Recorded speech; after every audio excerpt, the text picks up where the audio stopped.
Day one of the legal tampering period is in the books. The New York Jets have signed some key pieces. Here's how I'm feeling about day one of free agency. J-E-T-S, Jets! Welcome to Jets Talk. My name's Ryan. I'll be your pilot. If you're new here, hit that subscribe button. If you've been here before, welcome back. I love having you here.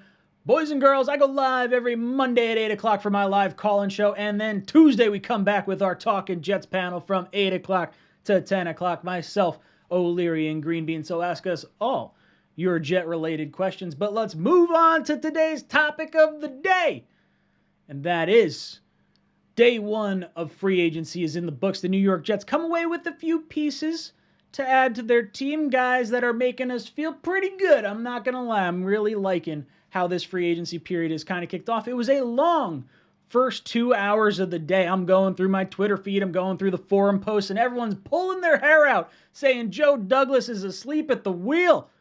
But I'm telling you, our buddy Joe Douglas, in Joe we trust. He's going to make the right decisions. And over the course of the day, we brought back two of our own, and we signed two more from outside. Let's go over our own first. We wind up bringing back Tevin Coleman, 29 years old. He was the backup to Michael Carter in the backfield. I really like Tevin Coleman. This is someone I wanted to bring back this year. Last year, he had a one-year, $1.1 million contract. I'm assuming it's probably pretty similar right here. Maybe a slight raise, 1.5 or 2, but more than likely it's going to be a relatively small contract. This past year, he had 84 rushes, 356 yards, and an average yards per rush of 4.2 yards per carry. So rock solid from your backup running back. And then we go into our favorite player that we were trying to bring back this offseason of our own, our one, Braxton Berrios. Man, I get so excited, and I have to hand it to Christia Levitas. I apologize if I pronounced that name wrong. She's the real MVP here. She was tweeting at Braxton Berrios damn near every day since the end of the season to try and get him to re-sign with the New York Jets. Krista, you are the real MVP here. I absolutely love it. And Braxton Berrios gave you a really cool shout out, so that's really freaking cool. Braxton Berrios signs a 2-year, $12 million contract with the Jets. He's 26 years old at 5'9", weighs in at 190 pounds. He is the 37th highest paid wide receiver because of this contract. So 37, not too bad. Considering a bunch of top-end wide receivers are on the rookie contracts, you got a pretty good deal for Braxton Berrios. There was a lot of concern that he was going to get like $9 million. I saw even earlier today as high as potentially $8 million. But maybe he takes a little bit of a discount to come back and play with his buddy Zach Wilson. I think he really likes the New York Jets for taking a shot on him, and I really hope he hangs around for a long time because this guy is reliable. He is on the field all the time, and he is sure-handed, and that is something you just cannot find all the time in the NFL. Really like me some Braxton Berrios here. This past year, he had 46 receptions, 431 yards, and 5 touchdowns. One of those touchdowns was included for the kick return against Jacksonville. He was an all-pro kick returner for us. This solves our kick returner problem. Also gives us a little depth on the wide receiver front. And I don't think we're done here. I do think we're going to bring in another one, possibly in free agency, and another one potentially in the NFL draft. So make sure you keep an eye on everything going on around the wide receiver position. Now let's move on to a few guys that we brought in from outside the organization, and I love both of them. Very, very excited for both these players. Laken Tomlinson winds up signing right around 2 o'clock or so today. 3 years, $40 million. He's going to be our new starting right guard. Now, we have had a turnstile at right guard the last 2 years. We did trade for LDT this year. I would like to bring him back. I would love to have some solid depth on the offensive line there. No issues whatsoever. Tomlinson is 30 years old. He's 6'3", 312 pounds. He is the 13th ranked guard this past season. Pro Football Focus graded him a 73.6 overall. He is now the 7th highest paid guard because of this contract. Now, that is a lot of money. I understand that, but you're solidifying your offensive line. You are giving some protection to your quarterback. That's kind of what this day was all about. You surrounded Zach Wilson with talent. You got your guard, your wide receiver, your running back, and your tight end all in one shot. Obviously, we're going to still go for some more talent, but you have at least a baseline here.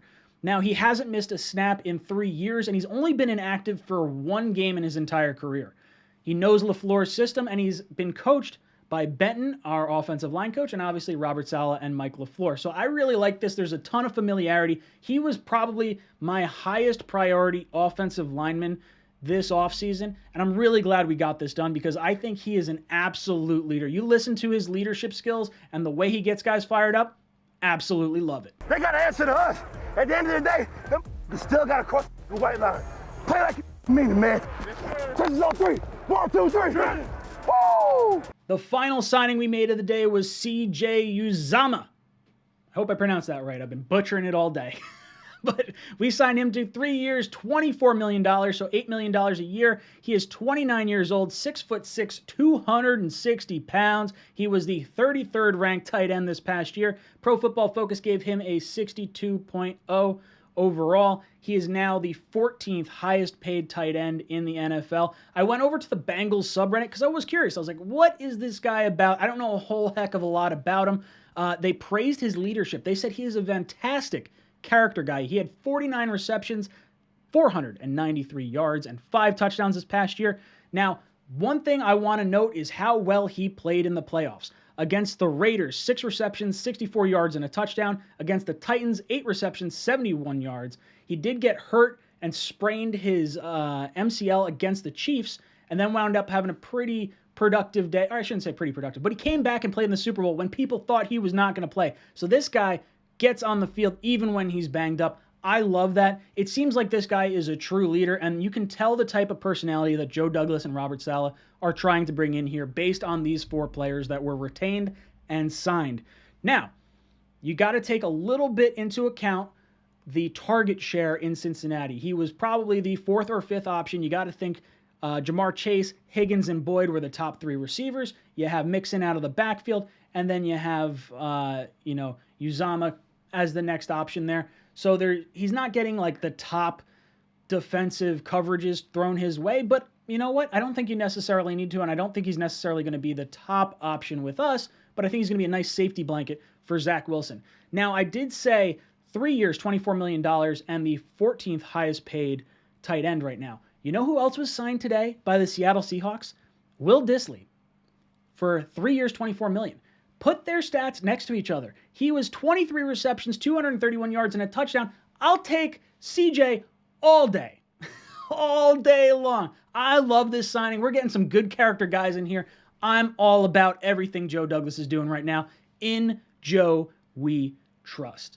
Now, you're going to talk about who's left. Who are we possibly looking at in free agency? I've seen Stephen Gilmore's name thrown around a little bit. I'll be honest, I don't particularly want to bring him in.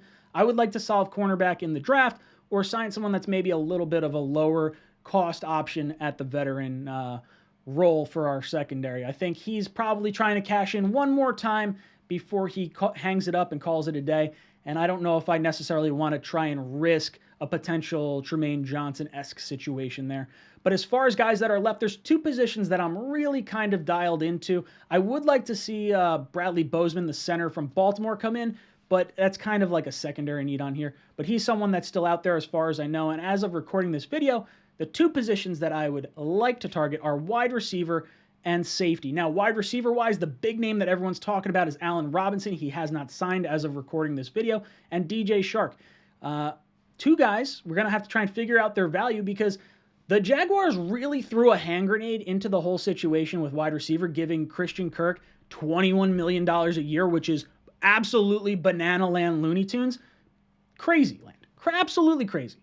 This is very similar to when the Raiders wound up giving Nnamdi Asomugha like $4 million more per year on a cornerback contract, and then we had to deal with Darrelle Revis saying, hey, wait, I'm better than Asomugha. Like, I should get more than him. You just blow up the wide receiver market. So I think a lot of teams are probably pretty ticked off at the Jaguars right now. And then we look at the safety position. The 2 guys I'm looking at safety, Marcus Williams is the really big name, and then Tyrann Mathieu from Kansas City. They did just sign Justin Reed, so he's not going back to Kansas City. So one of these 2 players I would really, really like the New York Jets to get. Marcus Williams, I'm throwing the bag at him. He's 25 years old. I think that is an absolute rock-solid option for the New York Jets because I think he's going to cost roughly about the same as what Tyrann Mathieu probably wants to get. Mathieu, the heart and soul of the Chiefs defense. I wanted him back when we signed Tremaine Johnson, and like that whole year. I thought that would have been a really cool signing. Now he's a few years older, but he's only 29 years old, so you still can get a few productive years out of him. I would love this. Guys, I want you to let me know how you're feeling about day one of the Jets free agency. What do you want to see in day two? Let me know in the comments down below. And as always, go Jets.